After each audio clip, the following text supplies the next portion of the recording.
Har bir inson hayotida xatoga yo'l qo'yishi mumkin, ammo muhim jihati xatodan to'g'ri xulosa chiqarish va yaxshi yo'lni tanlashdir.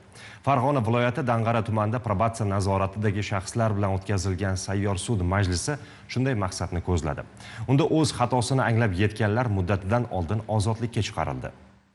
Albatta, insonga o'z-o'zidan qamoq jazosi tayinlanmaydi. Kimdir bilib, kimdir esa bilmay adashib jinoyat yo'liga kirib qoladi va nihoyasi qamoq jazosi bilan yakunlanadi. Berilgan jazo esa mahkumlarni xatosini tushunib yetishga, qayta jinoyat sodir etmaslikka o'rgatadi. Dang'ara tumanida ichki ishlar bo'limi probatsiya hisobida jazo muddatini o'tayotgan nazoratdagi shaxslar ishtirokida bo'lib o'tgan sayyor sud majlisida ozodlikning nima ekanligini anglab yetgan va aksincha avval qilgan xatosidan o'ziga to'g'ri xulosa chiqarmay, yana huquqbuzarlik sodir etib kelayotgan shaxslarning sud ishlari ko'rib chiqildi.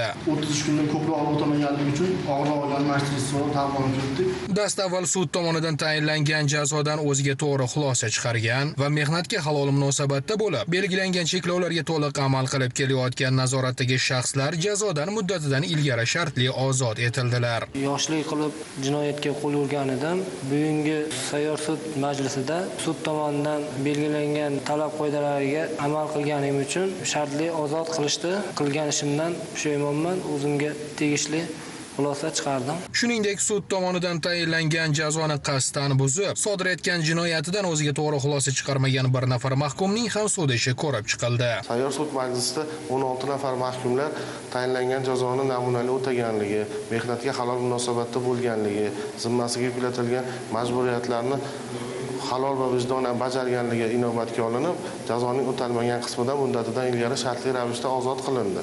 Aksincha bir nafar mahkum o'ziga tayinlangan jazoni o'tashdan qasddan bo'yin tovlaganligi, jazoni o'tash tartib qoidalariga rioya qilmaganligi uchun uning o'talmagan jazosi boshqa og'irroq turdagi jazoga almashtirildi. Sayyor sud majlisi so'ngida nazoratdagi shaxslar bilan qayta jinoyat sodir etmaslik, ularning ijtimoiy hayotga moslashishlari uchun davlatimiz tomonidan yaratib berilayotgan imkoniyatlar haqida suhbatlashildi. Elyor Ahmedov, Zamon informatsion dasturi uchun Farg'onadan.